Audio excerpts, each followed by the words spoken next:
정시가 확대되면 저희 학교 아이들 몇 명 빼고 다 떨어집니다. 안녕하세요, 쌤슈입니다. 오늘 이거 나가면 주제 센데 감당이 될까? 일단 프로불편러 두 분 먼저 소개해드리겠습니다. 네, 교육 전문가 참쌤입니다. 안녕하세요, 꼬북쌤입니다. 최근 가장 핫한 교육 이슈였었어요. 아마 그 조국 장관 둘러싸고 그 학생부 종합전형이 좀 문제가 있었는데 그 얼마 전에 교육부에서 학생부 종합전형 실태조사 결과가 나왔죠.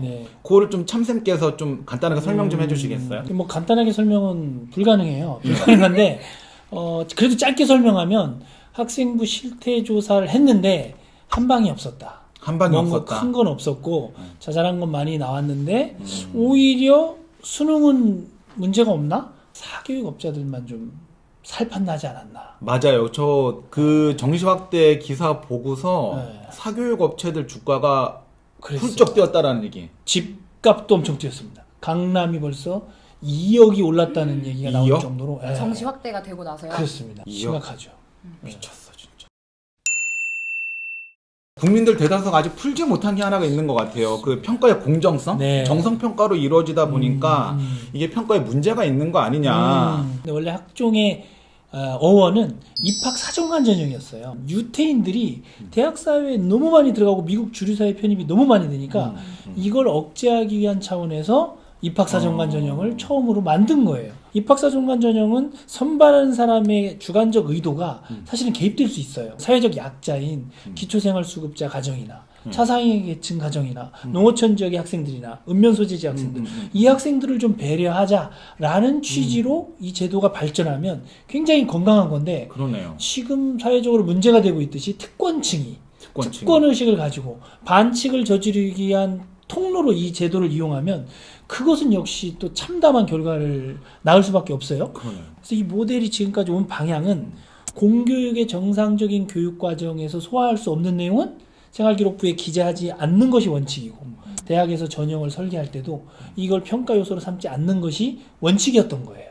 그래서 그 방향으로 쭉 왔기 때문에 현재 여러 가지 뭐 논란은 되고 있지만 이 제도를 잘 보완하고 발전시켜서 우리의 고유한 한국식 학종의 모델을 완성시켜야 되는 게 현재 우리들에게 주어진 과제다. 학생들이 보통 어떻게 진학을 하나요?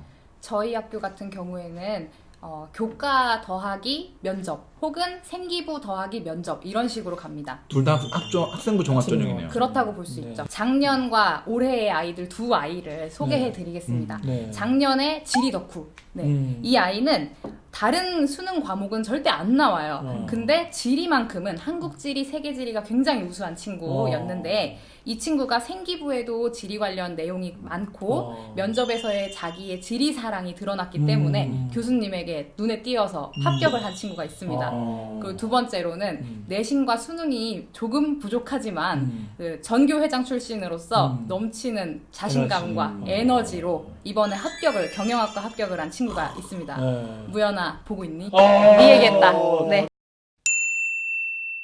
그래서 저는 이게 과연 정시 확대가 국민들이 생각하는 것만큼 정시 확대가 좋은 거냐. 저는 읍면 소재지에 있는 학교에서 일을 하고 있는데 정시가 확대되면 저희 학교 아이들 몇 명 빼고 다 떨어집니다. 그렇죠. 이 말씀이 지금 정말 중요한 말씀이에요. 잘 몰라서 그러는데 읍면 소재지에서는 정시로 대학을 가기가 쉽지 않습니다. 맞습니다. 기계적인 평등을 우리가 자꾸 보시는 거예요. 예를 들면 같은 날 같은 장소에서 같은 문제집으로 시험을 보니까 이거 공정한 거 아니냐. 기회, 과정, 결과 이 세 가지 측면으로 이제 설명을 드려볼게요. 우선 기회가 균등하냐라는 문제인데 전국에 있는 고등학교의 학생들의 대학 진학률이 77%입니다. 네. 77%.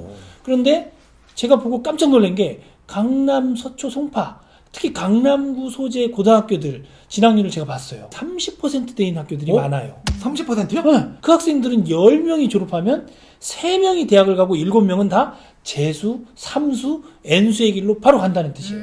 그러면 보세요. 1년 재수 비용이 못 들어도 3천만 원. 그러니까요. 그럼 삼수라면 1억이에요. 1억 원 정도가 들어가는 거죠. 억소리 나네요. 그러니까 이런 과정이 주어지니까 기회가 과연 이게 평등하냐? 아니라는 거죠. 또 그럼 이제 과정을 들여다볼게요. 우리 읍면 소재지 지역에 우리 꼬복 선생님 잘 아실 거예요. 우리 학생들 굉장히 어렵게 EBS 수능 인터넷 특강 들으면서 수능으로 공부 열심히 하거든요. 수능을. 그렇죠. 근데 특정한 지역은 한 과목에 1,000만 원에 이르는 고액과외로도 수업을 들어요. 잠깐요. 1,000만 원? 네, 1,000만 원. 1,000만 원이면 나 석 달 월급 모아도 안 돼요. 그렇죠? 심각한 거예요. 그러면 이 과정을 3년간 거친 아이들이 동일한 문제집으로 동일한 공간에서 동일한 시험지를 봤다고 그래서 이게 과연 과정이 공정하냐?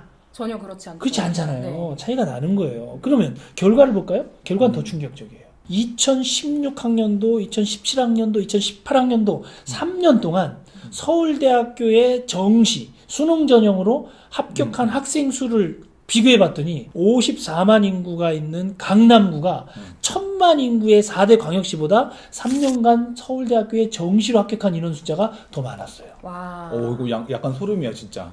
심각한 거죠. 그러면 소름이네. 우리가 정시를 확대했을 때 가장 이득을 보는 지역과 계층이 누구냐?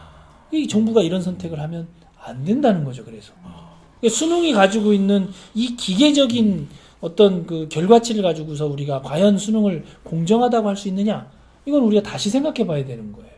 출발선이 다르네요. 출발선이 다르죠. 기회와 과정이 평등하지 않은데 결과만 평등하길 그렇죠. 지금 바라는 거잖아요. 그런 겁니다. 근데 이 문제는 입시만의 문제는 아닌 것 같더라고요. 그 밑바탕에 고교 서열화가 있더라고요. 그렇습니다. 이거 끊어야 돼요. 네. 요거 다음 시간 주제. 다음 주에는 이 학생부 종합전형과 또 고교 서열화가 또 미묘하게 맞물려 있어요. 이 문제를 한번 다뤄보도록 하겠습니다. 도움이 되셨다면 좋아요, 구독, 댓글 눌러주시고요. 저희는 다음 시간에 더 좋은 이야기로 찾아뵙도록 하겠습니다. 안녕. 안녕.